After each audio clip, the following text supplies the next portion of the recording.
Hey guys, welcome back to another episode of the Take Control podcast. You have your host, Darielle. And I'm Brandy. And it's Kim.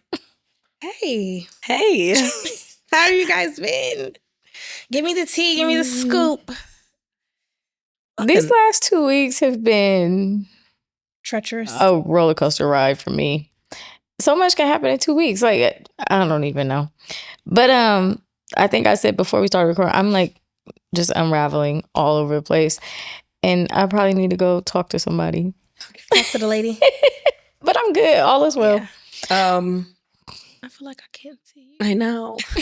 I feel like the last week for me, and I think it's because of Easter, like I get like holiday highs when I get to spend it with my friends. But then when that's over, I get really like sad and feel all isolated and stuff just because half my family's not here. And to be real, the family that's here just don't be reaching out. So, so I think I was fine on Sunday. And then I woke up Monday and was like, damn, that was like, I was grateful. So shout out to Steven. But I felt like really isolated and like, damn. So it's been sitting with me for like this entire week. So I've been trying to navigate through that. But other than that, been all right. Same shit, different day, I guess. Yeah. The past couple weeks for me have been crazy. I've been spiraling every day.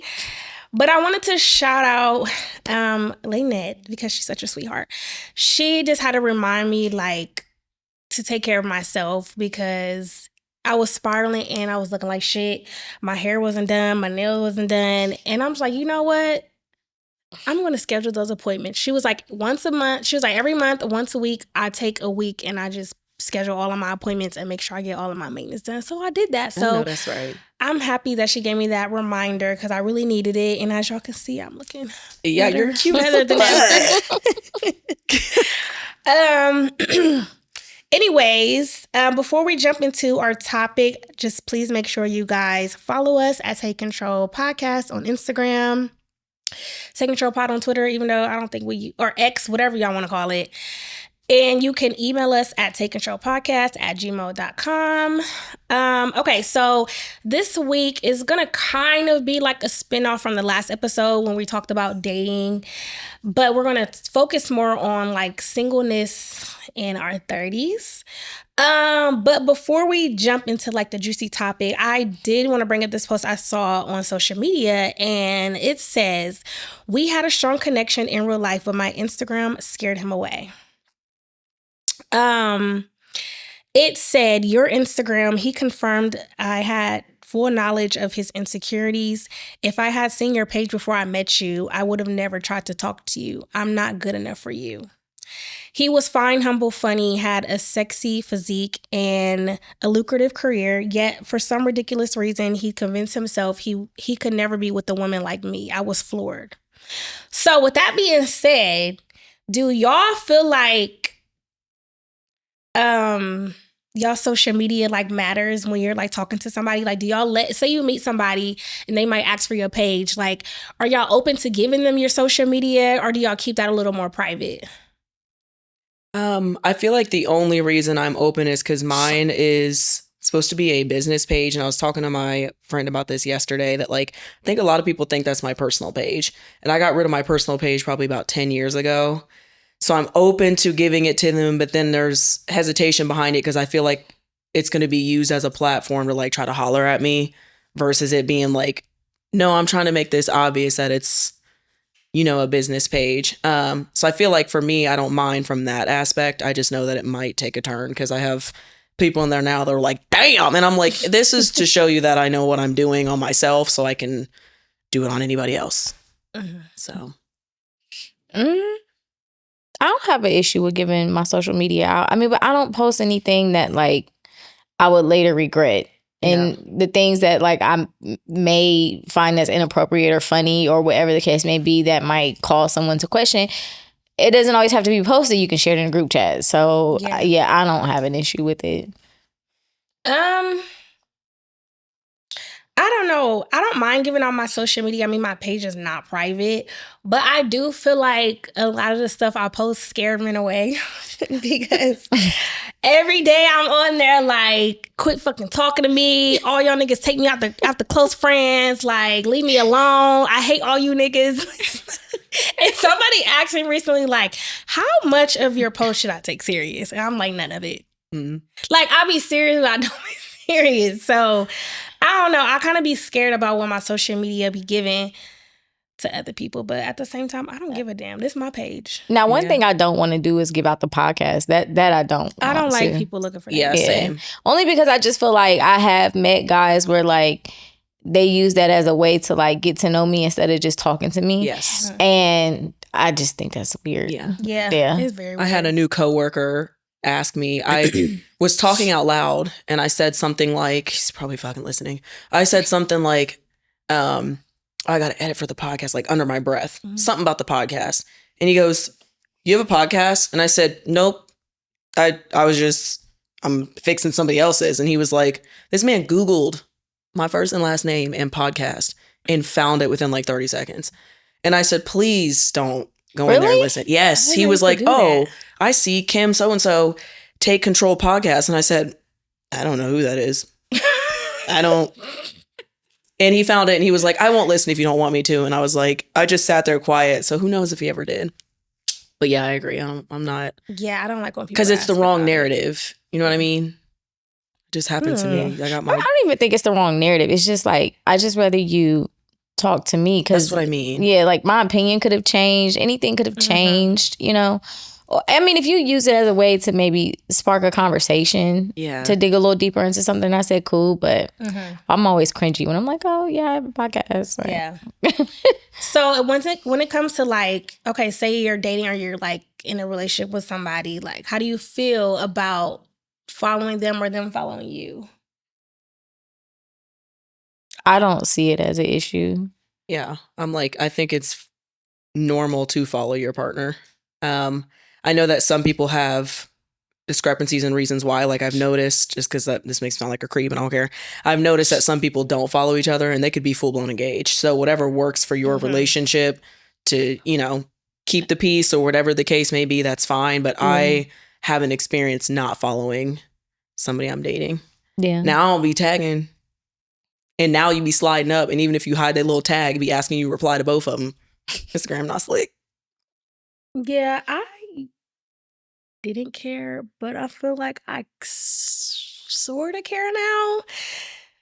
And this could just go back to the men that I date. I mean, I don't know. Because if I'm like scrolling and I see so-and-so like this girl's picture, I'm scrolling every bitch's picture you wanted to. I don't like that. And the most recent person, or the current person I'm dating, I could just say that. I'm trying to lie. Like, he don't post on it, which is cool. I appreciate that he don't post. He just be lurking. Like, he follows me, but I don't follow him back because he don't post shit. But I was like, when we first met, I was looking at the people he followed, and it's just mad bitches. And I'm just like, ew. I don't like that. Did you tell him that? No. No. So why does it bother you? Why you want to follow all these bitches? What is he supposed to follow? A whole bunch of niggas? It can. Because I mean, why can't it be a balance? I mean, yes. It's just obviously bitches. Like bitches. I don't know, y'all. It's kind of cringe. So I just don't even want to see it. I don't want to see it. So, okay, I hate to get a little sad on y'all, but I had to see it, so y'all got to see it. So, someone sent me this article a few days ago about a 14-year-old who recently passed away. And his mom was on the news and basically just discussing like how, you know, he's been in a lot of trouble. And recently, he had got a text message that made him run out the house. And next thing she know, he passed away. Apparently, 2 other young teens that were his friends, and I'm getting this from the news, I'm not making this up, shot him and he crashed a car. I believe he was in a stolen vehicle and he passed away. And I was here in Columbus. Wow. And I don't want to cry. I don't want to cry. This is why I didn't want to talk about this. I brought it up because, as you guys know, I have a 14-year-old son, and he has been involved in similar things. And I try to keep that part of my life separate because it's a very sensitive subject. And I feel like as a mom, not a lot of people, at least around me, have experienced this and they don't get it. But I see so many other parents that I don't know that are going through the same thing because, as y'all know, the teenagers are out of control. Mm-hmm. And I don't understand it. And I feel like another reason why I don't like to bring it up is because people like to blame the parents. And it's not always the parents. And the mother of this teenager that passed away had basically said the same thing. Like, I provide a good life for my child. I try to keep him out of trouble. I try to get him to do things that are the right things, but he just continues to choose the wrong path. And at the end of the day, your kid is their own person. It doesn't matter what you do. The more that I try to be on him and be strict and show him the right things, the more he pulls away, the more he fights with me. And he's had behavior issues his whole life, but I feel like it's been more negative at home and towards me these past couple years. We've been like back and forth to court. He first got involved in court by doing the same thing, getting in a stolen vehicle, crashing the car and getting caught by the police. And, and the mother talked about her fear of the reality that happened. Like, she had this fear that she would lose her child. And I have this same fear. And so I just wanted to just bring awareness to it because I feel like it just needs to be talked about. We have to the system is broken, and we as a community have to find ways to like get these kids off the street. It's easier said than done. But I just felt the need to talk about it. Yeah, I agree. I'm glad you did bring it up. So that way we know to send love and prayers to the family and everything like that. Absolutely. But I mean, I think everything you said is valid in facts. It's hard to not internalize that, I'm sure, as a parent, because I'm sure she's dealing with the what ifs and what did I do right and wrong. But to your point, and I've always said this, and this is from watching my own siblings and then just watching my godson, is that they are going to be their own person. And that's the hard part, because sometimes no matter what you preach, say, practice, they're navigating their own life and turning into their own person. And it's hard when you lose that control, because to your point, it could cost losing a life. So yeah, definitely prayers to her, because I can't imagine having to sit with that and just think about the what ifs and the highs and the lows, and you have your good days and then you have your bad days. So I'm praying she has a support system around her that was witnessing everything and can continue to lift her up and provide that for her. Mm-hmm. Yeah, I don't have nothing, and that's too heavy for me today. Yeah, I can't. Yeah, I can't take that. I guess I will end with this, because a lot of people always ask me advice, just because like their kids may be not listening or acting out, or whatever the case may be, and I don't have the answers. Like, I wake up every day and I don't have the answers. I feel like sometimes I get it right, sometimes I don't. And no matter what I do, he's going to find a way to do what he wants to do. And it also makes me feel guilty to even have a life. Like, sometimes I'm like, ooh, I don't want to post that I'm at happy hour. I don't want to post that I'm at work. I don't want to even be on social media. I don't want, because it's like, I feel like people would be looking at me like, how are you able to do this? But this is going on. It's just like, I still have to go to work. I still have to push forward. I still got bills to pay. I still have another child I have to raise. Like, but I feel guilty. So the only advice that I could give is fuck all that gentle parenting shit. I tried that. Be on your kids' ass. Be strict. Provide stability. Be in a business. Know they friends, where they at, who they with. Like, be on them. Like, that's really the best advice that I can give. And just love on them as much as possible. Mm-hmm. So, okay. Moving on, being single in your 30s. Okay, so I asked the ladies. I asked the ladies to do me a favor and reach out to one or two people from their past. And I think we all asked different questions. So each of us are gonna say the questions we asked, give the responses, and then we're gonna say if we agree or not. So who would like to start? Anybody? Would you like to start? Fine. Okay, so I asked 3 people. So the first person I asked was somebody that I've known for years, probably over 10 years. So I feel like this person knows me like just throughout my growth and maturity or whatever you want to call it. And my questions that I asked, first of all, let me find it. Okay, so the first question I asked was, when you think back on our time together, how would you describe the kind of woman I was in the relationship? And relationship could just mean that y'all dated, whatever. So the response was, when I think back on our time together, I'd say you were a strong, intelligent, and beautiful woman, but also very guarded. You were definitely stubborn and it was very hard for you to open up emotionally, which made it tough to really connect on a deeper level. Still, I truly enjoyed myself in the relationship. The second question was, what was it like dating me? What stood out the most in a good or bad way? I said, dating you was fun and exciting. I was younger then, and your maturity and knowledge helped me grow into the man I am today. The physical attraction was off the charts.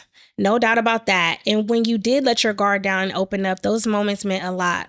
They showed me just how big your heart really is.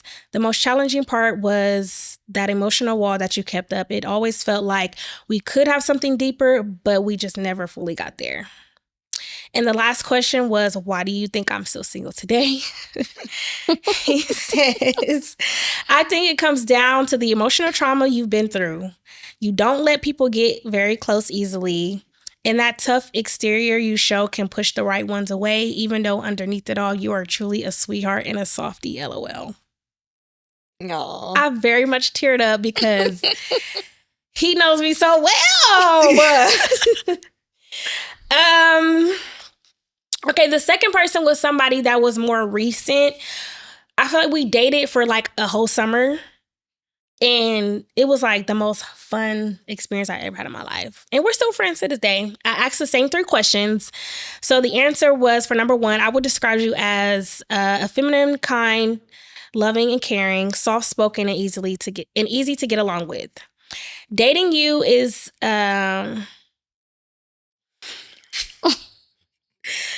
dating you was sorry.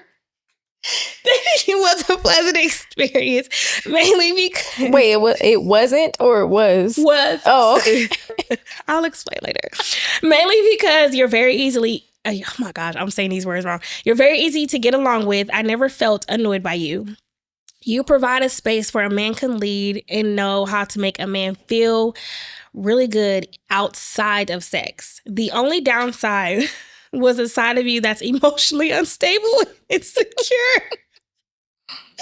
I think you have a lot on your plate outside of your control, and it can spill over into your romantic relationships. I texted him, I said, heavy on emotionally unstable, but insecure. I mean, you're right, but why would you say that?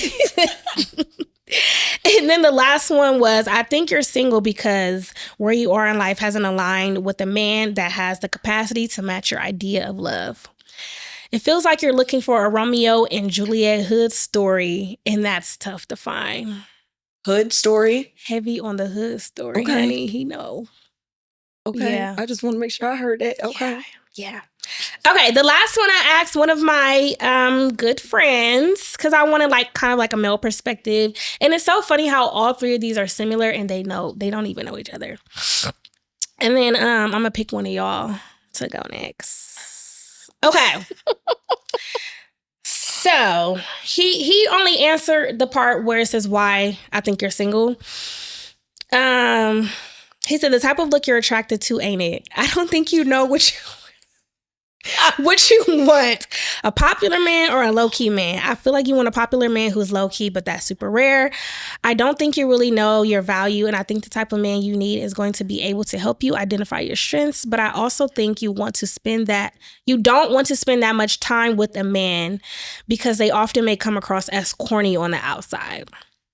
I don't think you know what real peace looks like in a relationship because of the guys you have picked. There's a difference between what you need versus what you want, and I'm not sure that you're comfortable ignoring the outside world, stepping out with what you need because it's not packaged as what you want.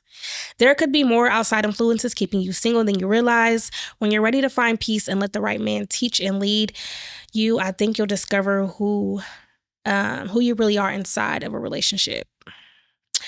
And this is funny, but I definitely think you need someone that's in their 40s. Leave the streets alone. LOL. Leave the streets alone. Get you a grown brother. Wow. I agree with all three. Y'all was spot on. As much as I feel like I be like having my guard up and don't be letting people know who I really am, people really know who I am. And that's wild. But anyways, Brandy. Enough about me. So I asked two people from my past, and one was from my 20s and the other was from my 30s. And I did that strategically because I wanted to see if there would have been some similarities or completely two different opinions. So one, he just turned it into a joke, and that just annoyed me because I'm like, I asked them both the same question. My first question was, how did I make you feel? And then from your point of view, was I the woman that I claimed to be romantically? Mm-hmm. The one, he was just like, how many other exes did you ask? Or am I your favorite one or something? I ain't say anything else because you're annoying. Like, you're annoying. But the other one, and I was trying to look at this as Dario was talking to think about which part of this I wanted to actually say out loud because some of this I just want to hold for myself, and I'll get into that later. But he said, he gave me three things on how I made him feel, but I'm only going to read one of them. He said, you made me feel so supported. Like, I've often had times where I feel like I didn't need a woman because even when having one present, I felt as if she didn't make life easier on me in any way. I'm often told that I'm a man that does everything for himself, so people don't know how to support me. You were aware of that. You were aware that I'm very self-sufficient, but with you, I feel like you didn't allow that to be an excuse. You knew my love language was acts of service, and you made sure you spoke to me or cared for me in that way. I can give you numerous examples of that. There is a difference between being surrounded by someone versus being supported by someone. The other part, he said he felt sought after, just quality time being important. Intimately, he felt like the desire for one another was equal, if not mine being more for him, which I thought was cool. And then the last thing, he said that he felt safe. And then, I actually do want to read that. He said, you made me feel safe. I felt like I could be vulnerable with you and not feel judged, or as if you would look at me as less than, if that makes sense. I believe you accepted me for who I was and who I wasn't, which included some good qualities and also some flaws. And then the other question about, was I who I claimed to be romantically? He said, to answer your second question, I would say yes. I take full accountability for where we went wrong, so forth and so on. I don't want to read all that. And then he said that communication wasn't a strong suit for me, but he could understand why. And hold on, my phone's acting stupid. Okay, so he said, you're acting stupid again. Okay. Communication wasn't a strong suit for us when it came to real life feelings. We were good with the day-to-day stuff, but that nitty-gritty stuff wasn't good. And so I thought that was nice. In my response to him when I read it, I didn't think he would be so clear, like being able to say, like, I actually have examples of this. And for me, that made me emotional because it had confirmed some things that, like, I kind of knew in a weird way. And I told him, I'm like, that was a validation from you that I didn't know that I needed. Like, all this time has passed. And so to hear you say that, I was just like, wow. And so I'm sorting through that, but I'll get into more of why, as we get into the show. That was beautiful. Yeah. I love when men listen. Okay. Come on, Kimmy. Okay.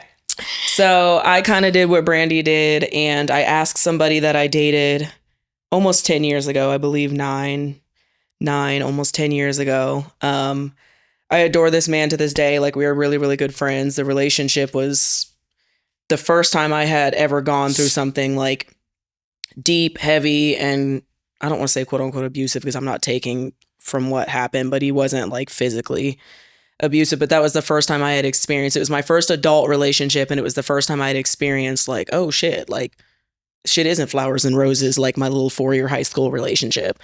So I asked, how did you feel when we were dating? And then the second question was, how did I make you feel specifically? And then he said, let's see. I want to make sure this is, okay. I felt very much loved. You had a way of making me feel like I could be myself. And that kind of comfort is rare. I also felt supported, especially in the moments where I wasn't always at my best. Moving in with you and your dad, dropping me off and picking me up, helping me buy my first truck from my brother. I didn't even remember that happened. Countless advice on starting my own delivery company. The list goes on. No one does these things if they don't have abundances of love in their heart. If you don't know what you have till it's gone was a person, his government name would be.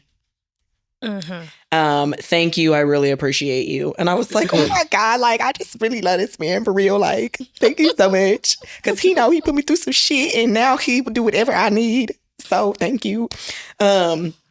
And then the second one, I kind of did like a more like somebody that I was casually dating.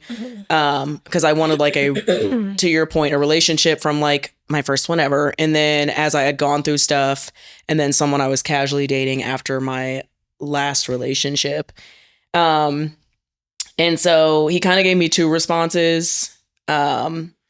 So he said he felt good. Honestly, I felt good as hell when we were dating. I wanted to see you all the time. You hated when it wasn't intentional, but thugged it with me, because he would literally just try to pop up on me. And I'm like, I'm busy tonight, but like we can do it tomorrow night. But then I would still make the time. You've motivated me to seeing you stay consistent with bedtimes, workout schedule. It helped me stay on point. It's plenty ways you helped me be better and seeing things differently on deeper. And then you took me to places that I've never would have went, like date wise. But then he also did tell me that he felt like on my end, like if he was giving me constructive criticism, like I would fight it or be defensive or be offended. So that's kind of where we banged heads. And I can see that because one of the reasons I started therapy in general was I wanted to see how my childhood affected my relationships. And I had somebody I was in a relationship with very briefly when I was 24 tell me like, oh, you're super like defensive sometimes like your mom. And I was like, what? And that was super triggering. And I was like, all right, I need to go to therapy and see what the fuck going on. So I know that can be a trait of mine that I have that like, and I think that's just triggers from childhood and honestly, the last relationship I had where I still need to work through those things. And because I think I'm very good at like, people telling me where I'm doing something wrong and being able to self-reflect, but I get defensive through the self-reflecting part of it. So he wasn't wrong on that part, but I was like, yeah, I know I'm working through that stuff. And like, you could, shred me apart and I'm gonna listen to it and take my accountability, but I might be a little, on the way there. Shit. So both you guys agree with the feedback that you got. Like outside of what they said, do you think it's other reasons why you're single? Oh, I know I'm single. Oh, I know. Well, with the conversation with that specific person, it was a revelation for me. Like, and I shared that with him. I'm like, all this time has passed, and I realized that like it wasn't grieving us necessarily. It's been a grieving of who I was, because I've never been like that with anybody else. Like, and working through that, that's what I've been unraveling, guys. And that's what's funny. I'm like, take you out of the equation. Like, it was who I was at that time. And I've never, even in the relationships that have came after that, I was never that person to those people. And I'm kind of working through why and all of that now. But yeah, so I don't disagree. But like I said, to have somebody call it out and be so clear in it, because these were like things that I thought, like, you know, I really valued this person. I really wanted this to work, and then it didn't work. And I'm just like, yeah, you guys will never get it again. I know why I'm single. There's two parts of it.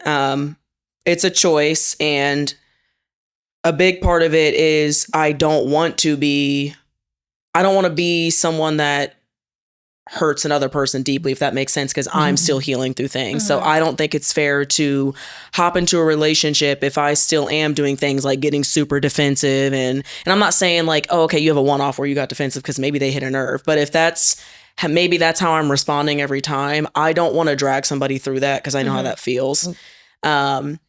So I think I'm intentionally single right now because I'm working through things, and I'm working through where I want to be. I can say probably in the next year or two, I probably would be in a relationship, but I don't know. A lot can go on in a year. Yeah. So I'm genuinely taking my time, though. I'm not in any kind of rush to hop into a relationship. I've seen stories from people getting married when they were 18 that lasted forever, and people getting married when they were 60 and it's fine. Yeah. So I'm not in any kind of rush, but I know I'm single intentionally, because that's the first part, is like, I want to make sure I'm giving somebody a better version of myself. And then the other side of that is like, when I am going on dates and meeting people, I'm like, I think all of us might have to get some years under our belt first before we, you know. So. Yeah. So do you guys feel like any pressure from like society or your family to, you know, settle down and have a family and have kids? Because I remember like when we were younger and we thought 30 was old, and we were like, yeah, I'm going to be married by 30. I'm going to have kids. I'm going to have a house. And now I'm about to be 35, and I'm like, I got the kids, but I don't got the man. I don't got the house, and I don't got the ring. But it's like, now that I'm 30, like, I mean, 35 do feel old, but like 30 was not old at all. But I feel like I don't think my family puts too much pressure on me. I feel like society does, because it's easy to compare yourself. When I have friends that, you know, purchase homes and have been married and have a family and businesses and all this stuff. And I just look at myself and I just be like, girl, what are you doing? But then I remind myself that I'm on my own journey and my own path. And I'm just doing what is best for me right now. And it's, you know, I'm kind of stuck between like, it's never too late, but also like, life is too short. So I don't know. I don't know. I feel like kind of insecure about that stuff, but at the same time, I kind of just like, you know, take life day by day, and whatever's meant for me will be, and I just leave it at that. I don't necessarily feel pressure. My mom, my parents they've always been the type, like, if you don't want kids and you don't want to get married, I'm great. Like, I think that's amazing. So I've never really felt pressure from my family. I've been in relationships like that. I was seeing someone, and like, he kind of, in a sense, there was some pressure to like have a kid. And that didn't go over well for me. No, I don't feel the pressure from other people. Now that I'm getting a little bit older, being 36, I've thought, and I've said this before, I've thought more about marriage and partnership these last couple of years more than I ever had before. And I think it's just because I'm getting older and trying to figure out, like, what is it do you really like that you really want? Do you want to walk through this life, you know, with someone comes, someone goes, or do you really want to lock in with someone and you guys grow together and do all of the things? So I think the pressure more so comes from myself and just trying to figure out what it is that I want. Yeah. For me, I kind of answered this unintentionally a second ago, but I don't feel any just because, like, from society or family, just because I think from a societal standpoint, it almost is encouraging now that a woman doesn't have to rush into it or doesn't have to have these things by a certain timestamp. So I think that's the pressure for women is slowly going away. Because if you think about it, a man can have kids whenever, however, whenever, because he can marry somebody 10, 20 years younger than him and he's fine. Mhm. So I think the pressure for women is slowly going away. And then I don't think my family gives a fuck. And I think for two reasons. They don't. I think for two reasons. I think they either see me as like, clearly she's got her shit together. She's going to get married at some point. Mhm. Or they're thinking to themselves the opposite in a good way. Like, she doesn't need to get married if she doesn't want. She doesn't need to have kids if she don't want to. I don't think my parents or grandparents have said, or cousins or anybody has said anything about like, when are you going to get married? When are you going to have kids? They say like my grandma and one of my cousins specifically have said like, I can't wait for that to happen for you if it does. But they've never been like, now my cousin did say, and she was not coming from a malicious standpoint, but she was like, you should look into freezing your eggs. And I did look it up. Yeah, I did look it up. Just in case, I did look it up, and I'm going to give it some years to see if I want to do that or need to do that, because I think I am at a point where I'd be okay if I didn't have children or if I had like one. I've always seen myself with like one. So I don't know. I think I'm cooling, but I think it's just because I'm very much in the moment. And I talked about that a little bit on the podcast last time. Like, I've learned to be very present. Yeah. So you made a point that we all listened to the podcast episode. I'm sorry, I don't know the name of the podcast, but with Michelle Obama and Tracy Ellis Ross. And was the other person Michelle Obama's brother? Yes. Yeah. So I wanted to talk about like some key points and takeaway from that podcast because it relates to this topic. And she did make a point where she was saying like, women are now have the choice like how they want to date and who they want to date, and that makes dating easier for women. When y'all listened to it, was there some things that you guys noticed that you wanted to talk about or that you feel like you related to? I think I related to the part where she was saying like there is times where she grieves not being a mother, not having a partner, but it doesn't translate to her picking the wrong person. So she was like resting in the fact of like, I will walk this thing out if that means, I not picking the wrong person. That stood out to me. And then overall, just the awareness I think that she had of herself and what she wanted was a standout for me, because I do believe that I'm a very self-aware person. And with that, it's like there's just some things that I don't see for myself when it comes to certain topics, when we talk about relationships and we talk about marriages. And it's just like, yeah, I need somebody that's just as self-aware as I am. So yeah. I would say I deal with the grief a little bit too, just because like, I had a family. We didn't make it to marriage, but we were a family. We had a home, we had our kids. And to go from that to starting over and just like now being a single mother, like not single mother as in, I don't have his help because he's a great dad, but just like being on my own in the home and having the kids, like it's tough.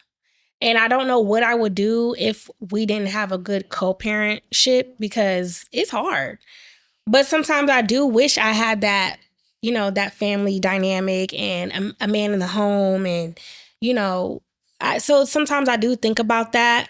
But then on the other hand, there's a lot of days where I'm happy to come home and I ain't got to cook for nobody. I ain't got to clean. Ain't nobody looking for me to have sex or getting on a little bit of head. Like, like I can just go to bed. Ain't nobody bothering me. So it's like, I'm okay with being single, but just not forever, you know? I think I resonated with just her having peace of where she is and it going either way.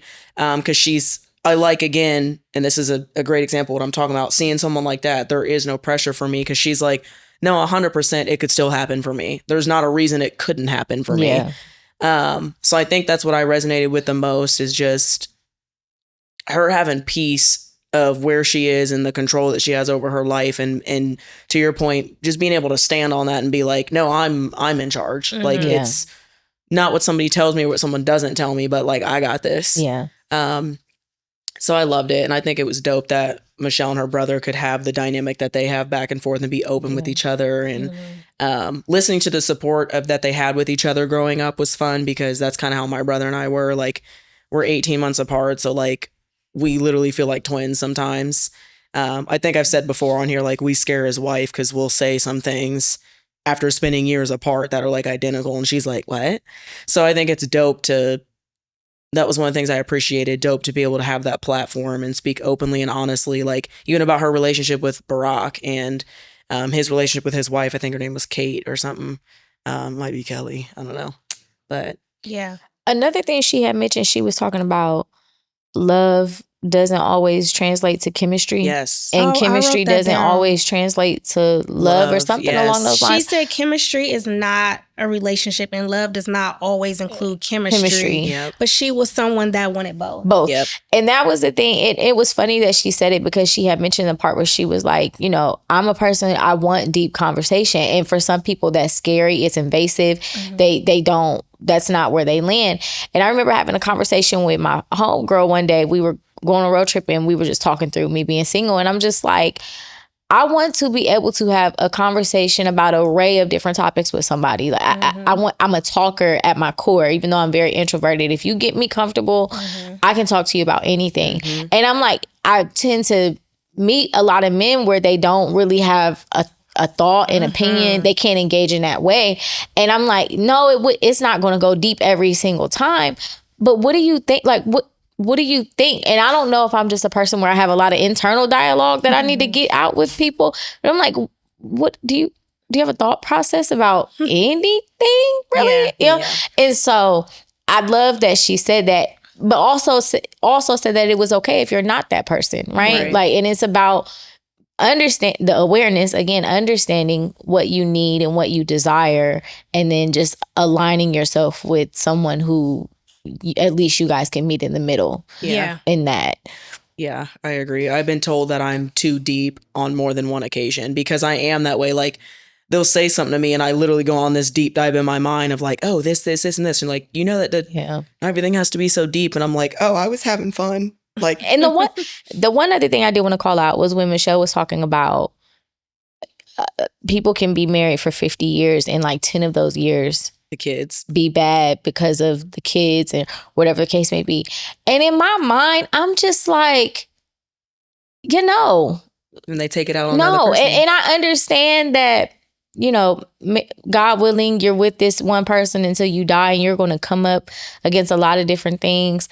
But how long, like 10 years just seems like even in the grand scheme of 50, 10 years just seems like, and let's just say it's consecutive because she was talking about children. That seems like a very long time to go without your desires being met in areas where it can't be fulfilled by other things. It can't be fulfilled by community. It can't be fulfilled by there are very specific things you need from your partner, and to go so long without them and you expect somebody to not step out or whatever the case may be, or whatever that looks like. You know what I mean? And I was just like, I don't know if that's a generational thing. You know, they're not old, but that age group, they tend to just stay in it. You know what I mean? And I have friends whose parents are married. They've been married for 40 plus and went through a lot of different things. And, you know, at the end of the day, they're like, you know, I feel like it was worth it. But for me, I'm just like, I don't know if I have that in me.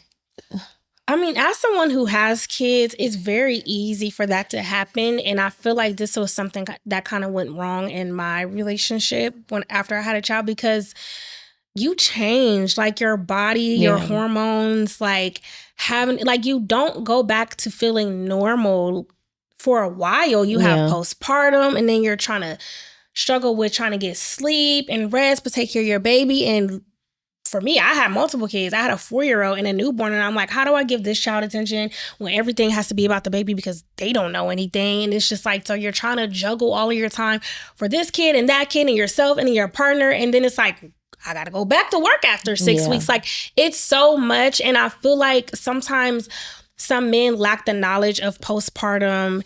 And, you know, I feel like I went through that too. And it was just kind of like, why are you always tired? Why don't you want to be affectionate? Why don't you want to be intimate? And it's just like, I'm just tired. I don't love my body. I have to take care of the kids. I have to clean. I have to work. I have to do all of this. Like, I just can't. And sometimes, you know, the relationship suffers. Yeah. And you just gotta be willing to do the work, because it is hard. And I feel like a lot of people go through that. And I feel like you know, a lot of people struggle to kind of get the relationship back after having a child, which is sad, but it happens. Yeah. Yeah. 1000%. It's definitely not easy. And people try to, like, some people, even the mothers that you hear that talk about, like, oh, I love being a mom. Yeah, but there's still those very, very hard times that are a reality that people don't talk about. And to your point, some women aren't aware of how bad postpartum gets. Like, Yeah. I know someone that literally had like 5 or 6 kids, and by her 6th one was like, no, I knew I was having postpartum because I wanted to murder all of them, and I've never felt that way. And she was like, that's just me being real. Like, Yeah. and she was like, I know that was so far fetched from me because I'm not even that person, that I immediately went to the doctor the next day and got help, because she was like, I have had that many kids and had no idea that it can be that bad. Yeah. So it ain't for the weak, child. It's really not. So now that you guys have now that we have done the work, because we're all in therapy, and I feel like one of the benefits of being single is having that time to work on yourself and be self-aware and to heal. What are some things that you guys look for, like, in a person now when you are trying to date? I would say a person who can see multiple perspectives, right? Give me something to work with, because we don't have to agree, you know, but if I can see your perspective and you can see mine, and we maybe even consider some others, I feel like there's not too much we can't create and cultivate together, if that's the case. So someone who's willing to explore in that way, and you're not, and even to her point as to why she dates younger men, because they're not so set in their ways, where it's just, this is how I am, and blah, blah, like, so I look for somebody who can consider the things that I'm saying and do something with it, or say, hey, you know, I get that, but it's a no for me. Again, just something more than just like the surface of things. Yeah. Yeah. I've been saying for a while through therapy, somebody that's, because for me, following Jesus, I'm not going to say love, because a lot of people are like, I love him. Following Jesus is a non-negotiable for me. So someone Absolutely. that's spiritually healthy, mentally and emotionally healthy, and then physical health is a bonus. But those are big to me because, and I start with spiritual because, to me, if you really follow Jesus, the rest falls in line. Someone that is mentally and emotionally healthy means that we both have a safe space to navigate through things that, where maybe when I am getting defensive, the other person doesn't get defensive back, and it becomes this warhead of things, of them just being like, hey, making me aware of being like, hey, you're acting that way again. And maybe me being like, well, what do you mean? And maybe for them to be able to respond back and be like, here's what I mean, and then I can learn from it. So somewhere where we can teach each other when we are having those moments of maybe we're not at our best mental or emotional top line health moment, I guess I can say the best way, is to be able to navigate through that in a safe way. I kind of talked about on the last episode where I had someone that made me feel extremely safe in those moments, where if I was getting defensive or anxious or sad or whatever the case may be, we talked through it. And it just made me feel safer and safer and safer as time went on, where like I could do the same. Now, he wasn't as open at the time because he had a lot going on at the time. But it showed me, if he could teach me that he's learned it himself. So I think that's the big ones for me. Yeah. I think I desire somebody who is just kind, and also someone who makes me feel safe, because as I said before, I've never had that. And I feel like that's what it's going to take for me to really open up. And because I'm completely open with my friends, because my friends are my safe space. My guard is down with them. There's nothing I wouldn't share. And I feel like if I have that in a partner, I think I would be able to trust and open up more. And also it would make me just feel like I don't have to be independent and do everything myself. Because right now it's really hard for me to let somebody come in and do, like, they'll be like, what do you need? What can I do for you? And I'll be like, nothing. And I really will be struggling on the inside, but I just don't open up to men in that type of way. So I really want somebody that can make me feel safe and feel heard, because I don't know. I feel like some men make me feel scared to, like, be vulnerable, because I feel like sometimes vulnerability is looked at as a bad thing. And I want somebody that makes me feel like safe enough to be vulnerable to. So I have a question to that, because I've said this before. We talked about this, the whole safety piece and the vulnerability piece. When you say make you, like, what can that person do in order for it to translate to safety in a place where you can be vulnerable? Because as I'm hearing you and I'm thinking about for myself, and I'm just like, with the whole what do you need conversation, and you don't know how to answer. And I think I said this on the last show, like, you have to start building the muscle of asking for what it is that you want, or just being vulnerable and seeing what happens after that. You know what I mean? Like, it's a two-parter. Like, you can only make me if I open the door for it to happen. You know what I mean? For me to place scenarios where safety can be a thing and vulnerability can be a thing. So I was just as you were saying, I was just like, I wonder, like, what that really looks like, right? The best example I could really give is, like, if I've tried to be vulnerable and, like, really let somebody know how I feel, or, like, have a deeper conversation, and instead of them being comfortable enough to, like, respond, they just go ghost, or they don't say anything because they can't handle my openness. They can't handle my emotions. And then that makes me feel like, damn, well, I can't even say how I feel or be myself because you ain't gonna respond. Yeah. Right. And I've learned that that's a them thing. Like, it's nothing about me. They just don't know how to be vulnerable and emotional, or they might feel like that's a weakness. And then when I do it, they make me feel like I don't want to hear that shit. Yeah. So, yeah. All right. So, advice for people being single, takeaways, whatever. The biggest one that comes to my mind is kind of what you said, is don't let people make you feel bad for taking the time to yourself, whatever that looks like. If therapy's not it, then find something else. Because I mean, I've been single for over 3 years and I'm still working through things, and that's not an excuse. It's just, I have to find different avenues and ways, whether that's friends, family, dating, outside of God and therapy, where I can get to a space where I feel ready enough. And again, to not let there be pressure on that. If it's another X amount of years, great. Okay. I'd rather be the best version of myself that I can be in that moment before I try to merge a life with somebody and it be the next X amount of years. So that would be mine, is stay on your own timeline, because if you're a believer in Jesus and God, he's going to do what he wants anyway. Absolutely. I would say understanding that singleness is a gift, right? Like, Lord willing, we all end up partnered. We will never be this version of ourselves again. Like, if I end up with somebody, I will never be Brandy that gets to live a life not considering anybody, or, you know, how they feel, or whatever the case may be. And then you throw kids into that completely changes you. You know what I mean? Like, the person that you were before kids is dead, gone, never coming back.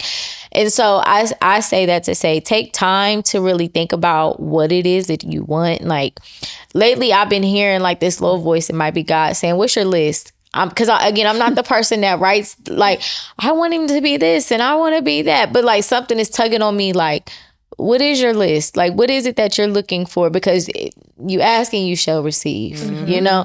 And so I would say to those who are single out there, just enjoy it and really think about what it is that you want. And I think the blessing in being 36 and still being single is that when I do finally meet somebody that I feel like I can make a life with, I can build the life that I want. And hopefully that person, he will have to be that person where we build the life that we want, not what society says it should be, and not what gender role says it should be, or whatever the case may be. So, and just enjoy it. Yeah. Enjoy it. I agree. Don't look at being single as a bad or negative thing. Because we all know the dating pool is kind of trash right now. Like, it's not a lot of good stuff going on. And I just love seeing women and even men just thriving in singlehood and still being happy, because there is life outside of just being in a relationship. Yeah. So don't look at it as a bad thing. And also just be on your own time. Don't let people make you feel bad if you jump into dating too soon or if you want to, date around, because you'll never know what you want unless you, try and put yourself out there and see what you want. Also, I would suggest like not being like too strict or too picky about things, because I feel like that might kind of like, you can miss out on good people or opportunities. Being like, they gotta look like this and be this complexion and be this, and you know what I'm saying? Like being too picky, I don't think that's a good thing. Yeah. No, not at all. I think I should give up on Lance Gross. It's The not man giving- is married. Not even. No, I mean the look. Oh. It's not giving brown skin 6'4" for me. So Yeah. Go to the South. girl, I know that's where my family's was from. I gonna need say, to go back home. Go to the South. I need to go back home. I'd be married in 3 minutes. If I was all back of them home, over 6 foot and all of them got I their hair. know. If Okay.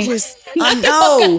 What is Trust me, I know. I beg my grandma. You want me to move down there? You don't got to come up here. Right. I'll go. Me and Kim be sending each other TikToks like, oh, we need to go to, we need to go here. Brothers be fine in the South. I don't know what they breeding down there, but Lord have mercy. Please. Anyway. I seen something, I ain't even gonna say whose page it was, but it was a group of men and it was something going on. And all of them, about 5'8", 5'7", maybe 5'9". Mm-hmm. Oh, like I'm like, the niggas is in the South, okay? The men, I I know. want a man that's gonna tell me to sit the hell down, like something. Man. And I gotta look up at him. Like, I don't want to look. And they dress like adults. They're not in like graffiti jeans. Like, no, come in with your slacks. Somebody's nice Southern son. Cowboy boots. Yeah, he comes in with his fucking. I don't even like that. Let a man walk from the South walk in boots and a hat. I had I'm one telling once, and that's y'all. what got me. I went to Alabama a few years ago for a classic, like a football game. Lord. I mean, I thought I was gonna break my neck. I just like, wow. I was seeing a little poster. They be like dapping up teens at so and so event. Oh my god! I know that's the shit that we be seeing. We be like, ooh, you see Look. Look. Put this on the list of Okay. places to visit. Okay. You just gotta be careful because sometimes it be at people colleges, and I'm like, oh. Now, if you want me to be 21, I could be, but I'm weak. it's like, Okay, so I want to just end on like a super light or funny note, because I was looking at this post yesterday and it was like, okay, white people, ask black people a question you always wanted to. And I was in the bed crying. So one says, when are you going to put new batteries in that smoke detector? And why you always talking to the speaker?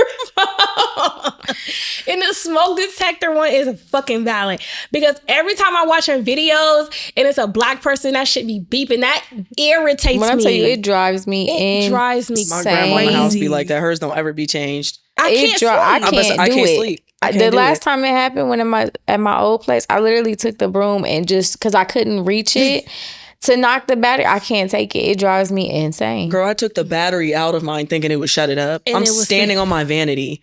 Took it out. I was like, oh, we good to go. And Beep. start beeping again. Yes. And I tried to Amazon batteries because I'm too lazy to take my ass up the stair or to the store. Mhm. And of course, they come a day and a half late. And I was like, I can't do this. I want to say 3 weeks later, downstairs one.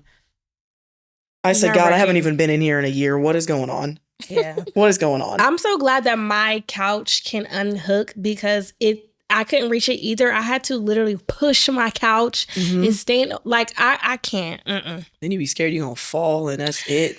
Okay, the next one says, how come y'all can't stay sitting down when you laugh? Do y'all really think we're dirty? Why don't y'all eat what I cooked when I bring it to the office?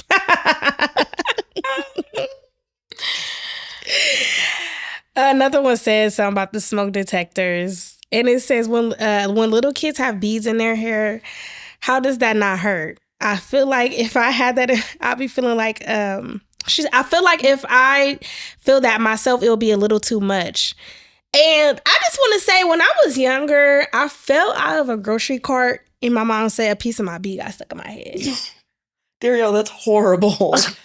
I I think that's why I have bad memory. Wait, it's still in there? Well, no, I went to the hospital and they got it out, but like that sounds like a very hard fall.